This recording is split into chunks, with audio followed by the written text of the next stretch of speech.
Hello and welcome back to The Big Stage, brought to you by Betting Expert, where in today's video we're going to be going in depth on the semi-final of Euro 2020, give you the best bets from our guests as well, and it's pleasing me to say that England are involved. Now my guests as well, as always, are former England international Wayne Bridge and Rory Jennings, who you may know from his own YouTube channel. Wayne, start with you. How good is it to have England this far in the tournament?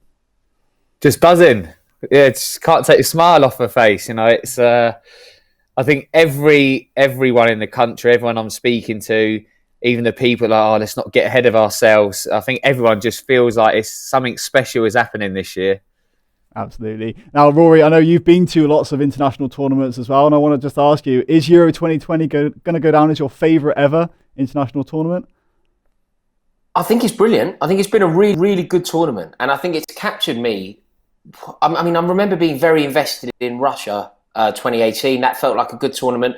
But, you know, I spent the month in Brazil in 2014. And obviously, Roy Hodgson was such a clown that tournament. It kind of ruined it. But no, I don't think that any tournament in recent years has been on par with this one, both in terms of, obviously, England doing so well, lights are firing me.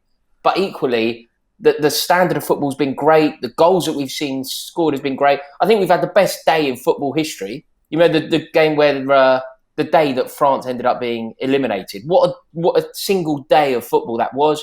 I think this tournament is special, and I mean we deserve it. We've waited an extra year for it, haven't we? Exactly. You know, I love the way we've gone about it as well. Like we haven't, we've done well. We've done really well, but we haven't set the world alight. We've just gone about everything so well, and I love the way Gareth dealt with everything. You know, his team selection, everything. The way his interview after the game, I loved when he brought up the players which haven't made it or are in the stand or haven't made it onto the pitch. Like he thinks about them players, and the togetherness that we seem to have is just, I think, is brilliant. And he gave credit to them players that haven't been playing. That we still feel that togetherness with everyone that's involved in the squad.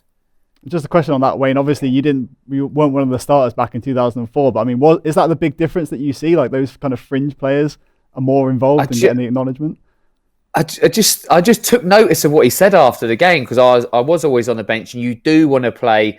But there's people that have gone and like they aren't involved, and it is difficult. It is difficult for them players because they want to play. You know, where you look at that togetherness from the outside and what he says about it, and he praises them, I think it makes a massive difference to togetherness. I think it's massive. I know we talk about complacency, and I think the way these players are, the way they are, they won't let each other be complacent. You can see that. Absolutely. Now we're going to dive into our review of the quarterfinal result. Obviously, England against Ukraine, massive win. But let's dive into it in today's episode of The Big Stage.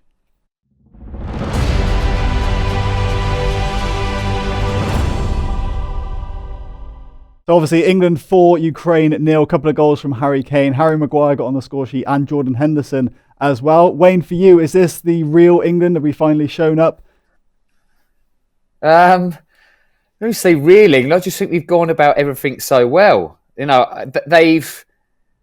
Do you know where the team surprised me is I've spoke about, you know, I would play Foden and Matt and all these attacking options we've got, and I would play more attacking, but I just wasn't worried about us attacking wise.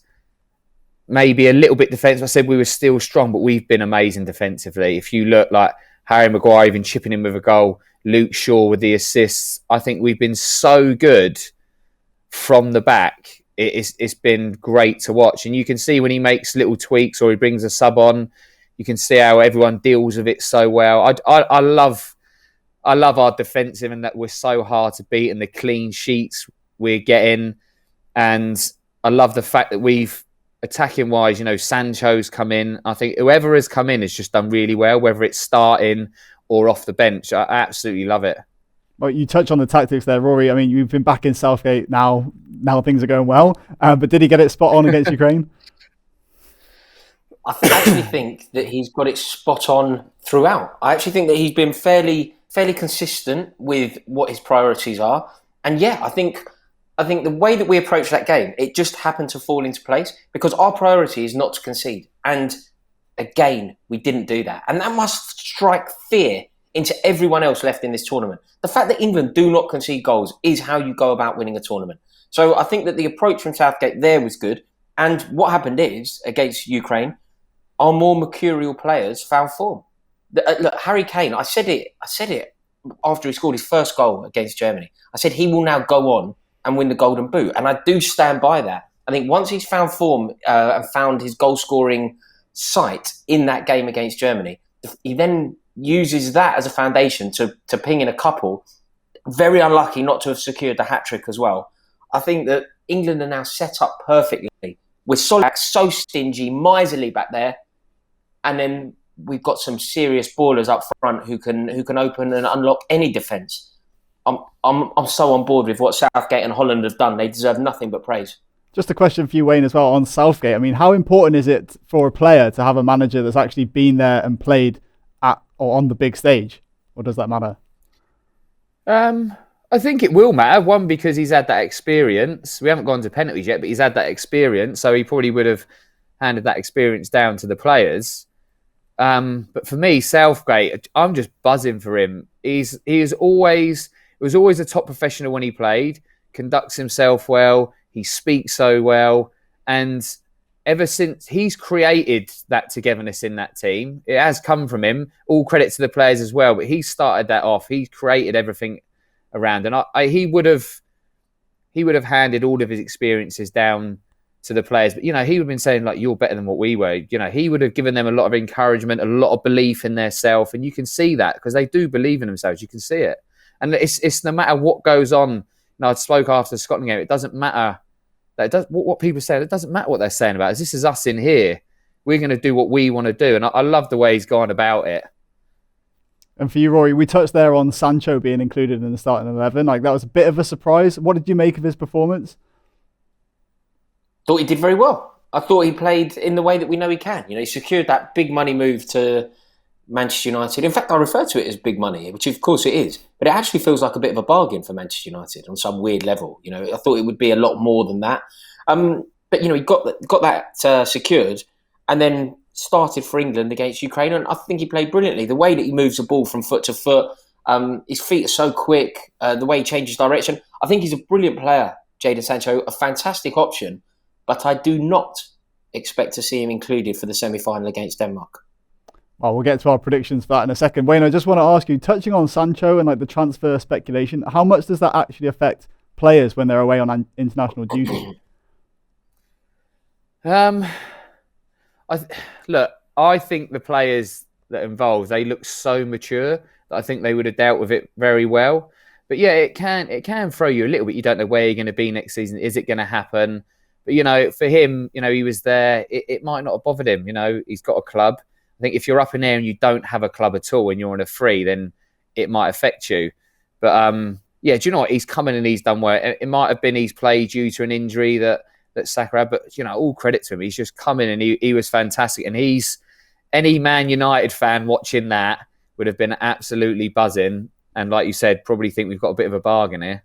Absolutely. Now, Rory, I just want to ask as well, how does this run? Of course, it's another semi-final appearance from 3 years ago. I mean, how does this run compare to the World Cup back in 2018? Well, I think that this England team, Southgate, Steve Holland, everybody involved will learn massively from what happened against Croatia and Russia. I think that there was a slight naivety to the way England approached that game.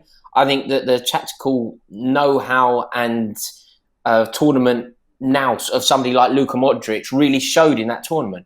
But that's now England. England have the cruel experience of losing in a semi-final in Russia. They'll now be desperate to go one better. I think Gareth Southgate is a better manager now because of that. I think that this team will be more desperate and more hungry because of that. Jordan Henderson obviously had a bad game, maybe his worst game in an England shirt in that semi-final.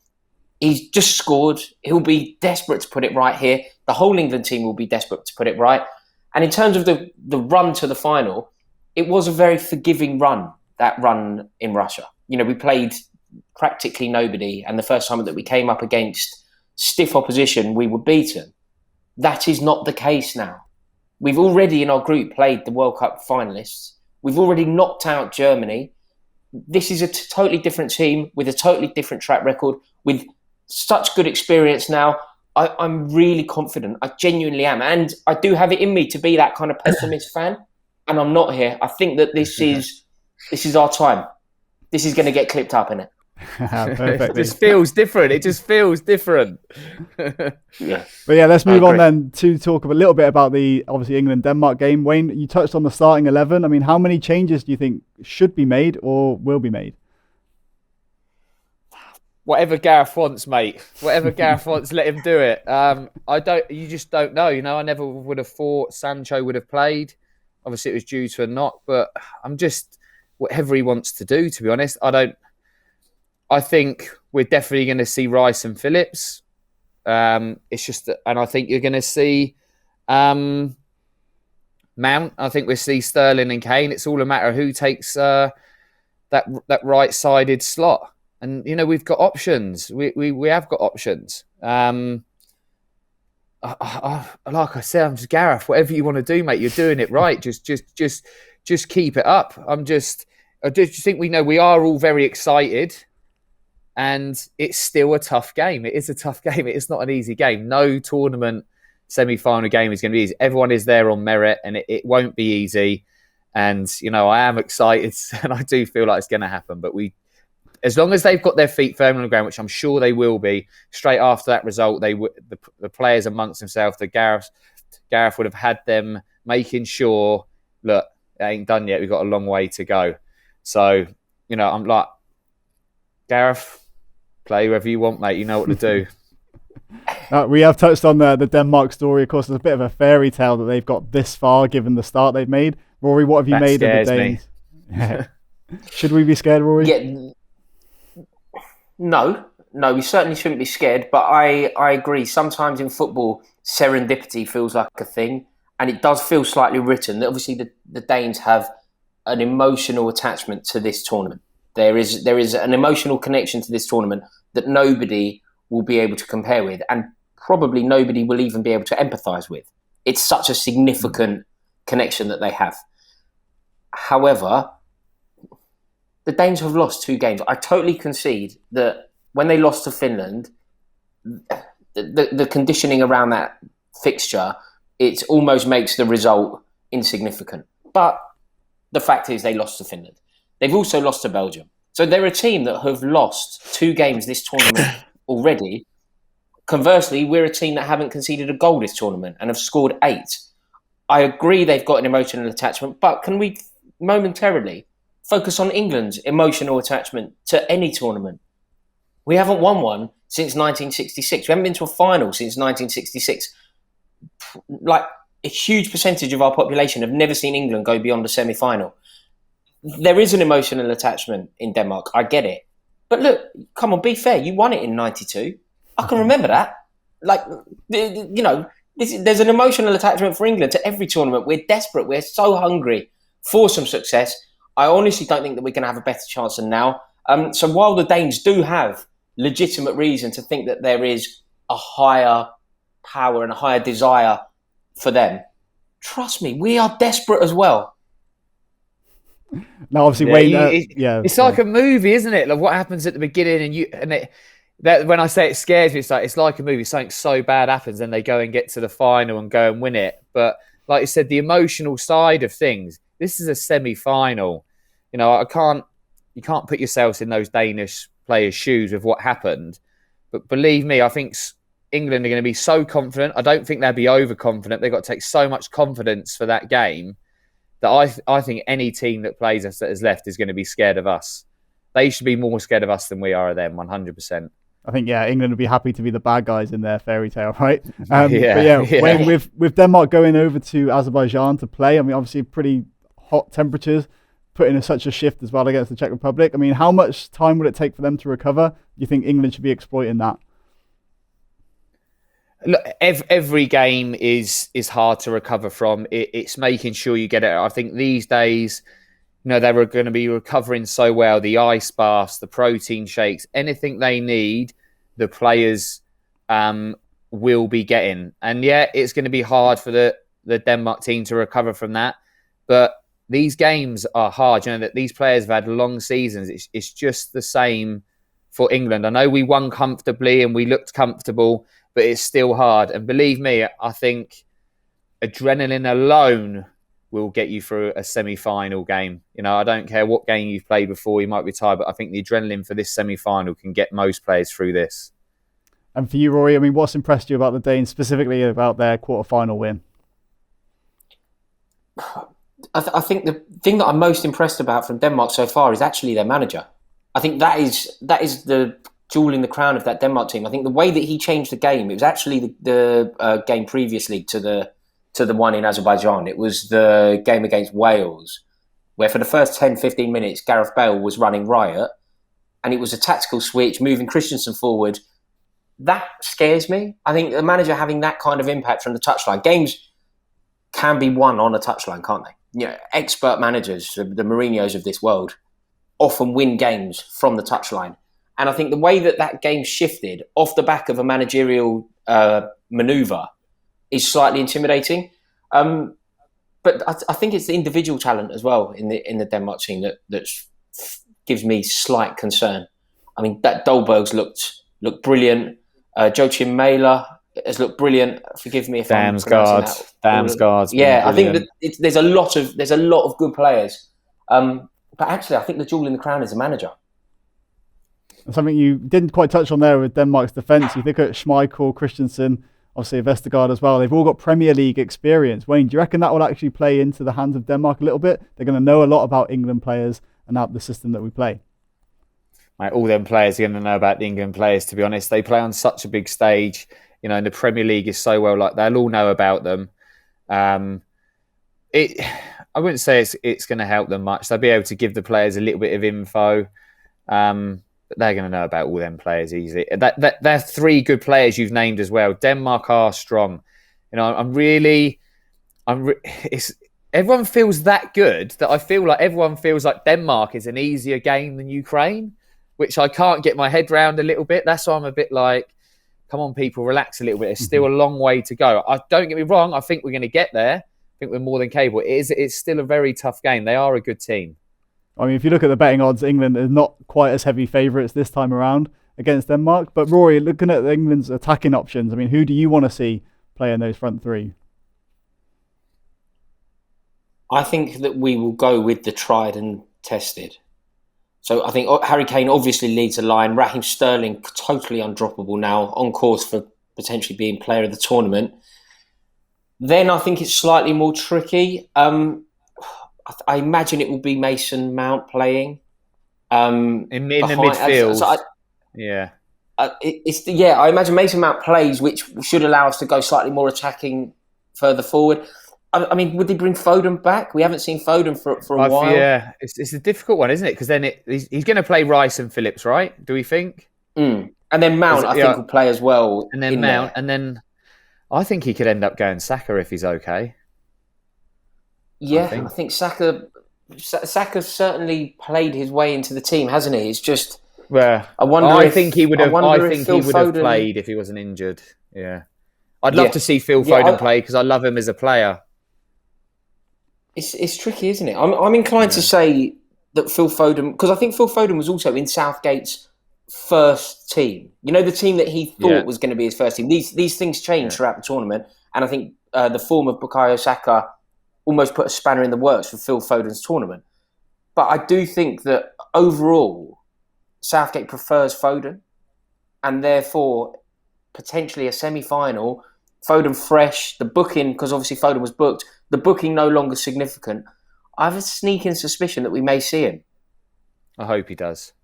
Wouldn't be surprised. Now, going back to the Denmark performance back in the group stage against Belgium, they give them a really good game in the first kind of opening 10 minutes or so in the opening half with a high press.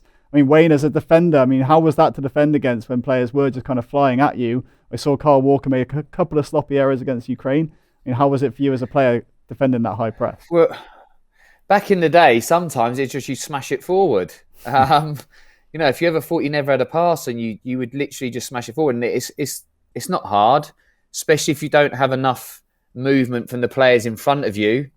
And if you are going to keep trying to play out, it can create mistakes. And And that's when back in my day, which it happened a lot more back then, you would just smash it forward if you never had anything on, which doesn't seem to happen as much now. So, it's very difficult, but it's the players around you. So if you're on the ball, whoever's close, you need an option. You need some kind of option. So it's not only the player on the ball that you've got to think he might say a sloppy pass. It's the options. You've got to give him some options. But then if he hasn't got it on, he's got to have that intelligence up there to say it's not on. It's not worth playing. Let's just get it up. But it is difficult to play. High presses are difficult to play against. But when you do get out, it's really good because you get in between the lines. If you can play out, you're in between the lines, bang, you're on the front foot and you're attacking. Also, I want to touch on, obviously, England's clean sheet with Jordan Pickford in goal as well. I mean, what kind of impact do you think he's had as basically England's cheerleader, right? I think he's been brilliant, Joe. I think he's been brilliant. I also thought that the goalkeeping position was potentially England's Achilles heel. And I think that Pickford has been brilliant, both in his form, both in the way that he's played the game, generally with the ball at his feet. He's had moments where, particularly in that Ukraine game, I thought he was slightly below par. But generally speaking, his distribution has been excellent. But you're right, that role that he's playing as cheerleader, it's kind of Joe Hart-esque, but being a better goalkeeper than Joe Hart, I think. And yeah, I think he's vital. And I think it's got to the stage now where I was having a hypothetical conversation in a WhatsApp group that I'm in with mates. And I said, no player, if you look, because people were saying that they were slightly scared of Denmark and how they see this Denmark team going. I said that if you were to combine the teams, you do a combined 11 of the England 11 and the Danish 11, it's the England team. Nobody gets in. A lot of people pushed back. There was a case made for Højbjerg. There was a case made for Schmeichel. And I think the Schmeichel one is one that you would think would resonate. But even on that, I'm inclined to say that I think that the form of Pickford, the fact that he hasn't conceded a goal all tournament, even though I think Kasper Schmeichel is probably a better goalkeeper than him, I still think that it's an England 11. Not a bad shout. I mean, I think I'd have to agree with you. But Wayne, as a defender, I mean, how important is it as a goal, like for the goalkeeper to be that communicator, like the motivator as well?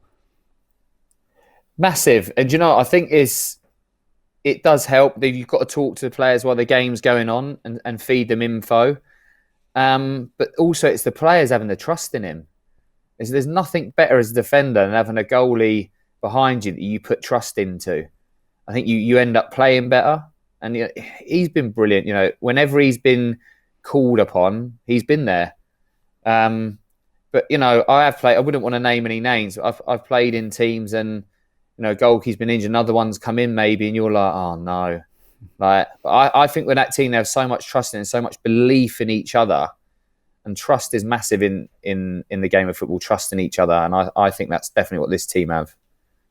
All right, well, let's get into our prediction for the game. We are going to suggest a bet builder. So basically with Bet365, you can pick and choose which markets you actually place your bet on. We're going to pull that up for us now. So we have Wayne. We're going to go with Harry Maguire to be booked. Do you think he's going to kind of let go now that yellow card isn't a factor? Yeah, I think so. I was worried about it, and I think he will not be worried about it now. So there's a chance that he might get booked. I think everyone was worrying. We were thinking, are they going to rest players?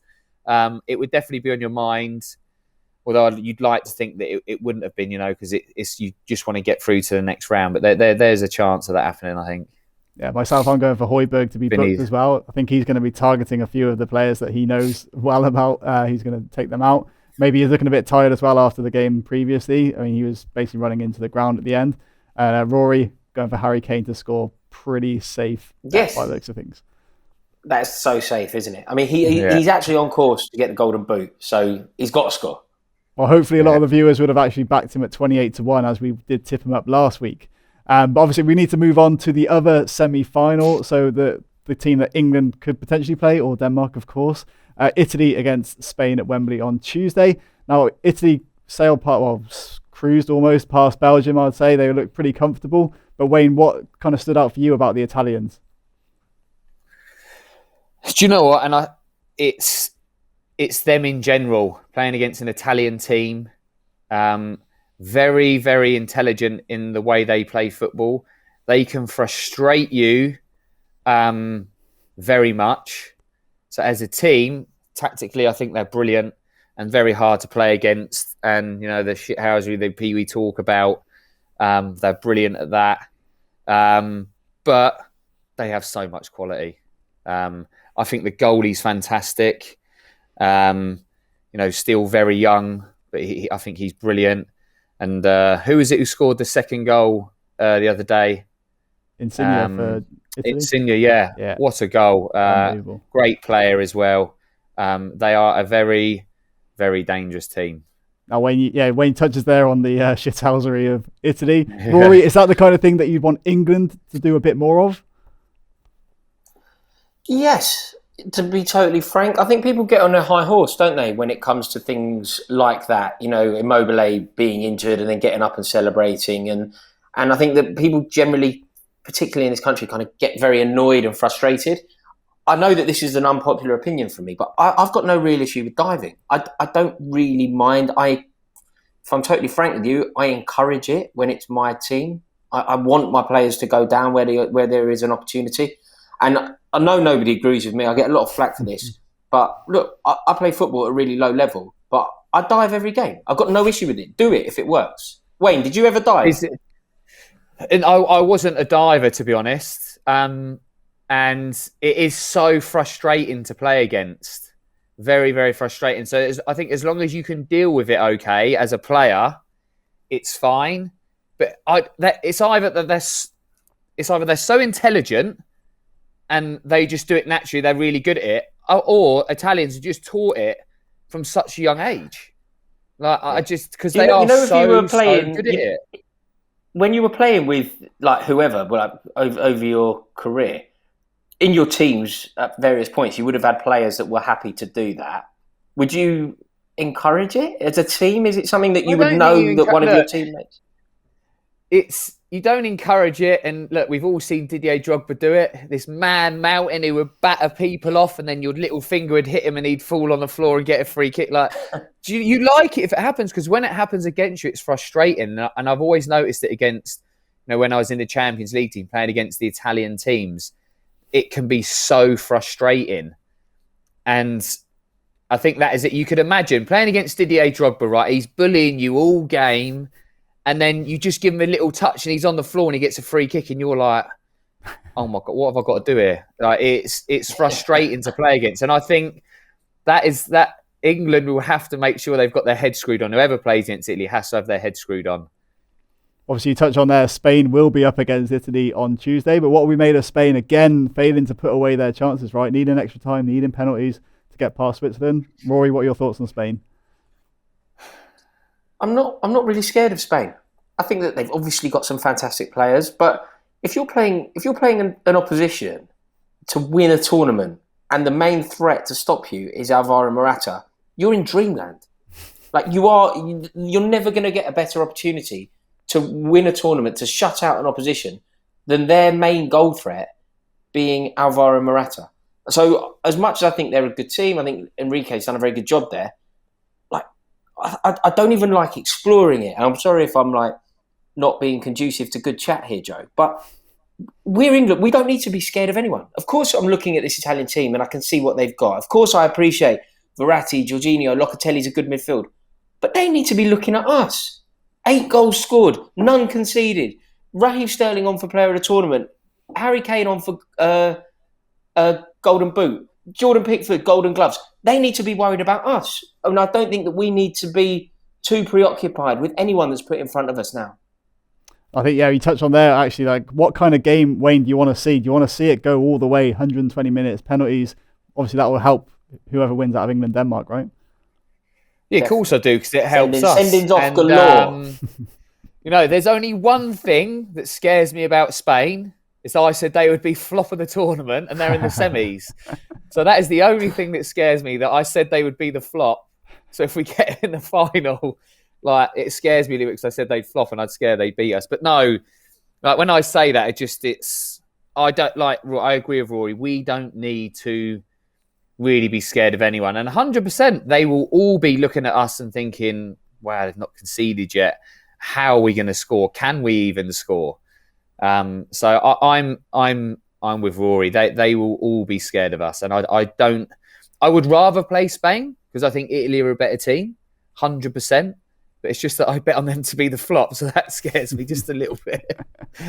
Obviously, looking at the betting, I mean, it is still pretty close between these two. Italy are not like the standout favourites. Myself, I'm backing Italy to win. I think they're going to win comfortably as well. But I mean, just want to give a shout out to Azpilicueta for the Chelsea boys. Do you think he could help out or do a job for Spain?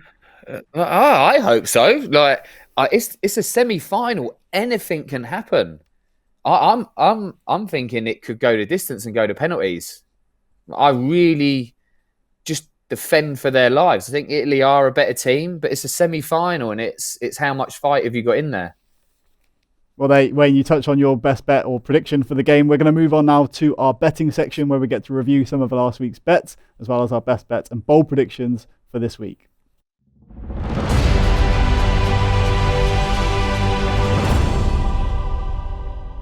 Looking back to the quarterfinals, our best bets were all pretty good. So hopefully whoever was watching was backing these. England to win in regular time and the England clean sheet from myself and Wayne, and Dolberg for Rory. Rory, talk us through that bet. You're pretty happy with his performance, right? Yeah, I just think he's a brilliant player. It was actually when I'm really, obviously I was aware of him. I was aware of what he was doing. I think it was at Ajax where I think he caught my eye. But it was in this tournament, the game against Wales, I just thought he was explosive. They couldn't live with him at all, the Welsh back line. Everything he did was spot on. I think he's a real player, actually. I think he's got a massive future ahead of him. And annoyingly, his attributes, I think, are dangerous for England because what he's good at would be our vulnerability. You know, we're a very good back line. We're a very strong back line. But if you were to identify an issue with it, you could potentially say pace isn't one of our natural assets. Aside from Kyle Walker, the other three aren't especially quick. And I think Dolberg is a threat on that front. He's got an expert eye for a finish. And if he was playing anyone other than England, I'd say he'd be on the score sheet again. But he's just unlucky with the draw. Amen. And touching on the speed of England, actually, I mean, obviously we made a very good start, very quick start against Ukraine. Harry Kane getting on the score sheet. And Wayne, you're backing Harry Kane to score first against Denmark. Yeah, mate, he's on a roll. He's on a roll. You know, I've backed him to score every game. I knew it was coming. We all knew it was coming. And yeah, I'd love to see another quick start. I think we've started quite bright a lot of the games. I remember one of the games Sterling broke through from a throw in and I think Foden at the post. I think we started quite bright. So I'd love to see another early goal from him. And we also had a near miss. My best bet is Italy to win in 90 minutes. We had a bit of a near miss with our bold prediction from Rory last time out. Went for Harry Kane 3 or more. So were you a bit annoyed that he got taken off when he did? Yes. Yes. I think it was. But look, overall, I think it was probably a shrewd move. I was just slightly annoyed that potential goal of the tournament, you know, that left foot volley, the Alan Shearer-esque volley. I just needed that to creep in. That would have been beautiful, a fantastic moment. But of course, Southgate is protecting one of our key players, so I don't disagree with it. But purely on a vanity front, Gareth did me a disservice. And we'll move on to our bold predictions for the semi-final. So yeah, Wayne, you've already touched on it. Spain to win on penalties. Do you think Spain will have the composure if it does go all the way? Obviously, got Donnarumma in goal for Italy as well. Yeah, it's good call. Hopefully they've learned and they've got the experience from like the last round. And I just think it would be easy to just pick Italy the way they've been playing. But it's a semi-final, and I don't know how, but they just seem to just dig out results at the moment, Spain. And I'd rather play them in the final as well. So yeah, I'm hoping they can just fight and just take it all the way. And then we're playing against the team in the final that has really played a lot more minutes than England would have played as well. And I guess that's your thinking as well, right, Rory, with your bold prediction? You want the game to go to penalties? Yeah, great minds, Wayne. Yes, I'm thinking. I also look. I do admit that there may be an element of wishful thinking here. I think it bodes very well for England Yeah. if that game goes to extra time and penalties, and therefore I'm optimistic on that front. But there's no reason that they can't cancel each other out up until penalties. And if that happens, and England win in 90, we won't be able to contain it, will we? Well, yeah, my bold prediction, I do think Italy are going to be comfortable, actually, just to bring that up. I think they're going to win very easily 2-0. So, yeah, I've gone for a 3-0 prediction there, 25-1, if you fancy an outside bold prediction. Now, Wayne, I think that's all we've got time for yourself. So good luck with the bets. Obviously, good luck with Wednesday night as well. And we'll see you again on Thursday for, hopefully, talking about England in the final. Yeah. Cheers, guys. Nice one. Cheers, mate. Now we're going to move on to our next section where we call it Rory's Rant.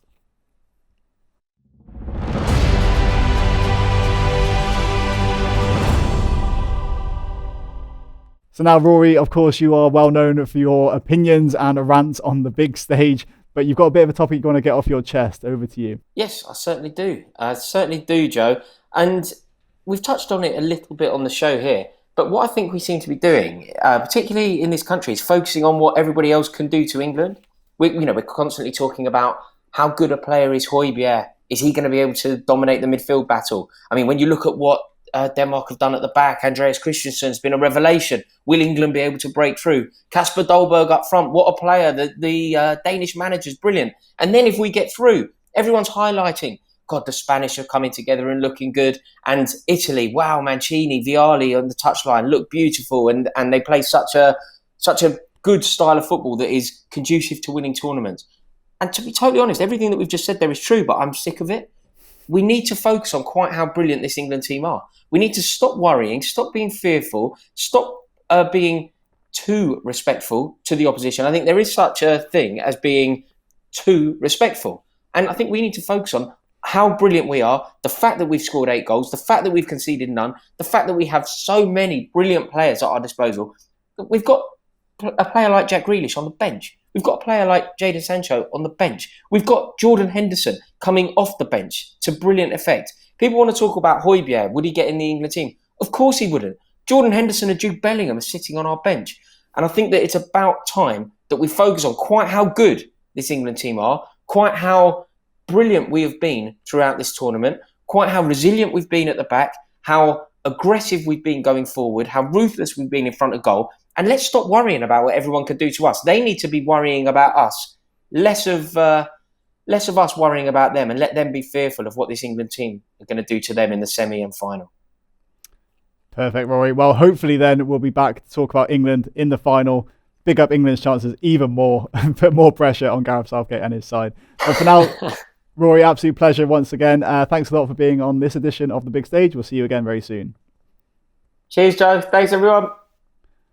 And now we're going to round off today's edition of The Big Stage with a look at what's going on the bettingexpert.com community.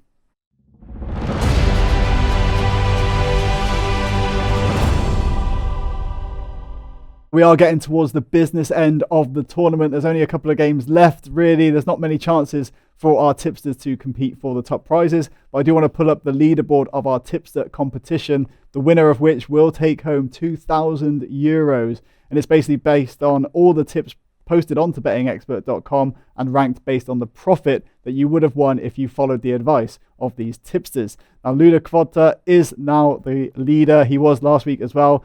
But I think the leader from the last couple of weeks has actually dropped out of contention. So if you want to get some top advice and top picks, head on over to bettingexpert.com and search out our tipsters' tips. I also want to highlight that the Tipster of the Month competition is now up and running for July, where again you can win cash prizes for tips on all sports across bettingexpert.com. But hopefully you've enjoyed this edition of The Big Stage. We'll be back again very soon to preview the final. Hopefully England are involved as well, but let's see. But if you are going to place a bet, as always, do please gamble responsibly.